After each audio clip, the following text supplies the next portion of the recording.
मनीष गर्ग जबलपुर। मध्य प्रदेश के मंत्री विजय शाह के बाद अब डिप्टी सीएम जगदीश देवड़ा ने सेना को लेकर टिप्पणी की है, जिसका वीडियो खूब वायरल हो रहा है। देवड़ा के जबलपुर में आयोजित सिविल डिफेंस वॉलंटियर्स के प्रशिक्षण कार्यक्रम के दौरान दिए गए बयान ने सियासी हलकों में हलचल मचा दी है। उप मुख्यमंत्री देवड़ा ने कहा, पूरा देश की सेना और सैनिक प्रधानमंत्री मोदी के चरणों में नतमस्तक हैं। अब इस बयान को लेकर आरोप लग रहे हैं कि उन्होंने भारतीय सेना का अपमान किया है। कांग्रेस का कहना है कि देवड़ा ने सेना को लेकर कहा कि वो प्रधानमंत्री के चरणों में नतमस्तक है। सामने आए डिप्टी सीएम की सफाई। अपने बयान पर बवाल मचने के बाद डिप्टी सीएम जगदीश देवड़ा ने इंदौर में प्रेस कॉन्फ्रेंस की। उन्होंने सफाई पेश करते हुए कहा कि उनके बयान को गलत तरीके से पेश किया गया है। देवड़ा ने कहा कि मैं सेना का सम्मान करता हूं, पूरा देश सेना के सामने नतमस्तक है। जाने देवड़ा ऐसा क्या बोले।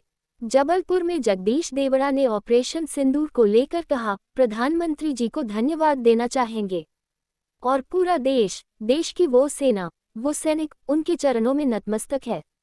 उनके चरणों में पूरा देश नतमस्तक है। उन्होंने जो जवाब दिया है उसकी जितनी सराहना की जाए, जितना कहा जाए, एक बार उनके लिए जोरदार तालियां बजाकर स्वागत करिए। मन में बहुत क्रोध था। जो दृश्य हमने देखा कि जो पर्यटक के रूप में गए थे, घूमने गए थे और वहां चून चून करके, धर्म पूछ करके और महिलाओं को एक तरफ खड़ी करके उनके सामने गोली मार दी, बच्चों के सामने गोली मारी। उस दिन से दिमाग में बहुत तनाव था, पूरे देश के लोगों के दिमाग में, कि जब तक इसका बदला नहीं लिया जाएगा और जिन माताओं के सिंदूर को मिटाने का काम जिन लोगों ने किया, जिन आतंकवादियों ने किया और जिन आतंकवादियों को जिनने पाला, जो पाल रहे हैं, उनको नेस्त नाबूद नहीं कर देंगे तब तक चैन की सांस नहीं लेंगे। और यशस्वी प्रधानमंत्री जी को हम धन्यवाद देना चाहेंगे। और पूरा देश की वो सेना, वो सैनिक उनके चरणों में नतमस्तक है। उनके चरणों में पूरा देश नतमस्तक है। उन्होंने जो जवाब दिया है उसकी जितनी सराहना की जाए, जितना कहा जाए, एक बार उनके लिए जोरदार ताली बजा करके। देशवासियों,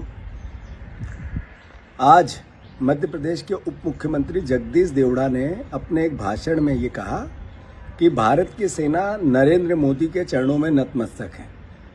भारतवासी, भारत देश का एक एक नागरिक नरेंद्र मोदी के चरणों में नतमस्तक है। 2 दिन पहले विजय शाह ने एक बेटी का अपमान किया और इतने गंदे और जलील शब्दों का उपयोग किया, पूरे देश ने देखा। हाई कोर्ट ने संज्ञान में लिया।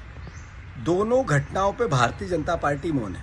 तो देशवासियों, देखो, समझो, अब भी अगर कार्रवाई नहीं हुई, जगदीश देवड़ा का इस्तीफा नहीं लिया गया, विजय शाह का इस्तीफा नहीं लिया गया, तो 100% मेरा आरोप नहीं है, ये तथ्य सत्य है कि बीजेपी के शीर्ष नेतृत्व ने सेना का अपमान करने की इनको छूट दे दी है। कांग्रेस इसका घोर विरोध करती है। हम कल पूरे प्रदेश में जगदीश देवड़ा के और विजय शाह के पुतले जलाएंगे, विरोध दर्ज कराएंगे और इनके इस्तीफे की मांग करेंगे।